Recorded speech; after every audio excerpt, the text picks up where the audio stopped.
Moon lighting, आपने ये शब्द सुना होगा। मून लाइटिंग का आजकल बड़ा प्रचलन में है।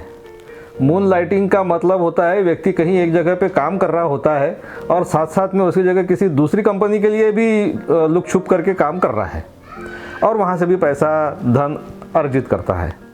तो ऐसी स्थिति में यदि उसकी मून लाइटिंग की जो खबर है वो अगर किसी तरह से लीक हो जाए, मालूम पड़ जाए, उसके जहाँ वो काम कर रहा है वहाँ पर अगर उसके बारे में पता चल जाए तो उसके ऊपर क्या नेगेटिव इम्पैक्ट होते हैं, आज का अपने वीडियो का ये मुख्य विषय है। नमस्कार, मैं हूँ संतोष देशपांडे और नक्षत्रवाणी के YouTube चैनल पर आपका स्वागत है।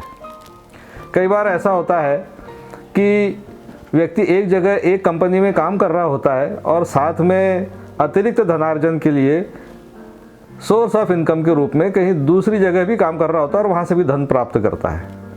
जब तक ये बात पता नहीं चलती तब तक तो ठीक है, लेकिन अगर ये बात पता चल गई, ये बात अगर किसी भी तरह से ये बात लीक हो गई तो जिस कंपनी में वो काम कर रहा होता है वो उसके ऊपर लीगल एक्शन भी लेती है। तो क्या ज्योतिषीय गणनाओं के माध्यम से, उस व्यक्ति की कुंडली के माध्यम से ऐसे कोई योग पता किए जा सकते हैं क्या? क्या ऐसे योगों का कोई इलाज है क्या? ऐसे कोई रेमेडी है क्या? तो मेरे पास में एक ऐसे सज्जन आए जो इसी संदर्भ में उनका एक प्रश्न था कि उन्होंने ऐसा साफ साफ तो नहीं कहा, लेकिन उनकी कुंडली का अध्ययन करने पर मुझे ज्ञात हुआ कि ये व्यक्ति दो तरफ से धन का अर्जन कर रहा है। तो मैंने उनसे पूछा कि आपका 10वें घर का उपनक्षत्र स्वामी बुध से संबंधित है, तो सोर्स ऑफ इनकम आपकी पत्नी मुझे मालूम है कुछ नहीं करती है, तो आपके कोई सोर्स ऑफ इनकम है क्या? तब उन्होंने बताया कि वो ऐसा किसी दूसरी कंपनी के लिए भी काम करते हैं और वहाँ से भी उनको पैसा मिलता है और दुर्भाग्य से ये बात किसी सोर्स से लीक हो गई है और अब उनकी कंपनी ने उनके ऊपर एक्शन शुरू कर दिया है। वो उनको जिस कंपनी में काम कर रहे थे उस कंपनी के पिछले 2-3 साल का उनका खुद का रिकॉर्ड देख करके और उनके ऊपर कुछ इंक्वायरी बिठा दी गई है और उनका प्रश्न उसी संबंध में था कि अब ये इंक्वायरी चल रही है तो क्या मुझे इसका कोई आर्थिक दंड भोगना पड़ेगा या क्या मैं सस्पेंड हो जाऊँगा या फिर मेरे ऊपर कोई कार्रवाई होगी या मुझे नौकरी से निकाल दिया जाएगा।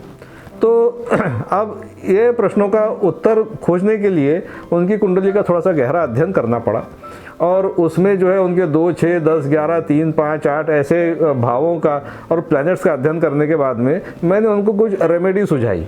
तो और उनको ये भी बताया कि भाई आपको इस झंझट से आप होगा तो कुछ नहीं, आपका कुछ बिगड़ेगा नहीं, अंत जो है आपका 8वां 12वां घर ये तो थोड़ा सा ऐसा लग रहा है कि ये एक्टिवेट नहीं होंगे, काम नहीं कर पाएंगे क्योंकि 6वां और 10वां घर आपका ज़्यादा स्ट्रांग है, तो बिगड़ेगा तो कुछ नहीं, लेकिन आपको जो है जांच प्रक्रिया से तो गुजरना पड़ेगा।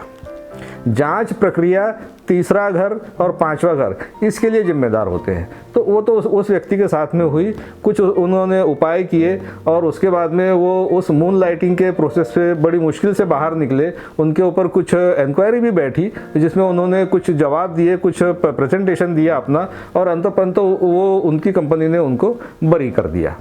तो इस प्रकार से हम देखते हैं कि मून लाइटिंग जैसे या सोर्स ऑफ इनकम, एक तो ऑथोराइज्ड और एक अनऑथोराइज्ड, इसकी जो जांच है वो भी हम कुंडली के माध्यम से कर सकते हैं। तो ये ऐसे विषय आते हैं। आपको आज का विषय कैसा लगा कमेंट करके हमें ज़रूर बताइए। आज के विषय में, आज के वीडियो में इतना ही। नमस्कार।